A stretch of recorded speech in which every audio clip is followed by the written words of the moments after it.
ما كان على النبي من حرج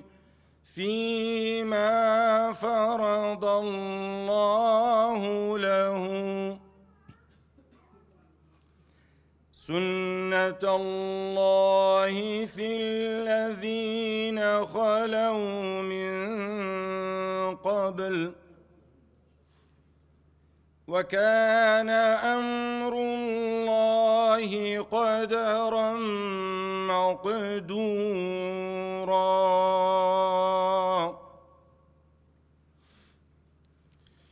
الذين يبلغون رسالات الله ويخشونه ولا يخشون أحدا إلا الله، وكفى بالله حسيبا.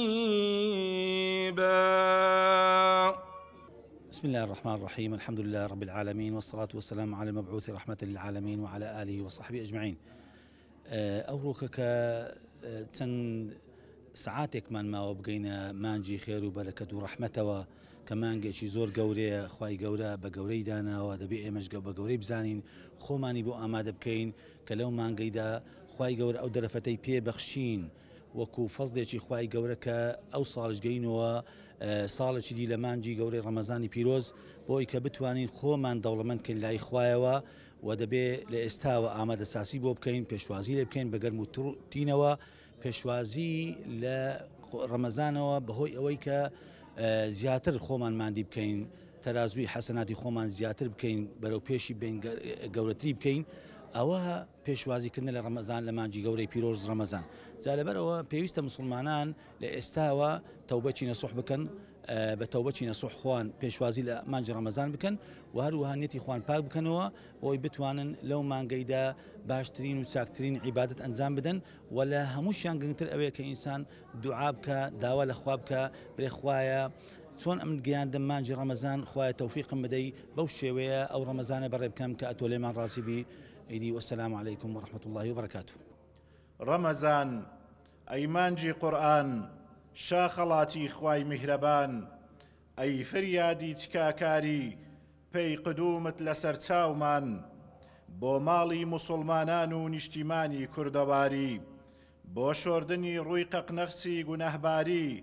کە تۆ کانیاوی ڕووباری پەلکە زێڕینەی بەهاری. ئەی ڕەمەزان ناز چێشەکەی دڵشکاوان، ئێمە ئاڵوودەی ناستین، سەربازگەی مەشقی تەقوایی و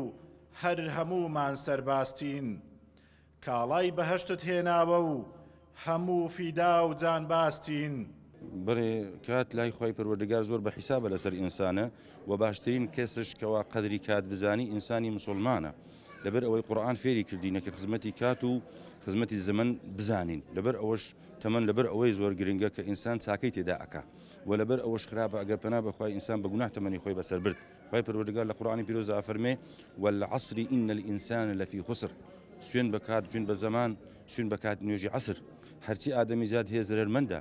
إلا الذين آمنوا، تەنها ئیماندارەکان نەبی وعاملوا الصالحات، ئەوانەی کە کردەوەی چاکەش ئەنجامەدەن، وتواصوا بالحق وتواصوا بالصبر، ئەوانەی وەسەتی چاکە لە یەکدی بەجێ دێرن لەسەر حق و ڕاستی و ئیسلامەتی بەردەوام بن و ئەوانەش کەوە ئارامگرن لەسەر دینی خدا سبحانه وتعالى و ئەو ئێش و ئازارانەی کە لە پێناوی دینا دەیان هێتەڕێ کە وەزیفەی پێغەمبەرانە. ئارامگرتن وەزیفەی پێغەمبەرانە بە دەرەجەی یەکەم، لەبەر ئەوە خوا پێیان ئەفەرمێ ئەنگۆ ئولو العەزمن، بە پێغەمبەرە گەورەکان ئەوانەی ئەزیەتیان زۆر بەدەست ئومەتیانی و دیتیە، بەدەست تاغوتەکان دیتیە، بەدەست بێدینەکان دیتیە، وەکو نەمرود و فرعون و هامان و ئەوانە، هەر یەکەی لە زەمەنی خۆی دوژمنایەتێکی زۆر گەورەیان بەرامبەر بە پێغەمبەران کردیە و هەر کەسێکیش وچوان بکات خوای پەروەردگار غەزەبیان لێ ئەگەی نەعلەتیان لێ ئەکات و هەر کەسێکیش بە گوێی ڕێی پێغەمبەران و شوێنکەوتی پێغەمبەران بکە خدا گەورەی ئەکات و لە دنیایشدا ڕەحمەتیان لێ ئەنێردرێ و بە ڕیزوانی خدا و ڕەزامەندی خوای گەورە ئەکەون. بسم الله الرحمن الرحيم والصلاة والسلام على رسول الله محمد صلى الله عليه وسلم.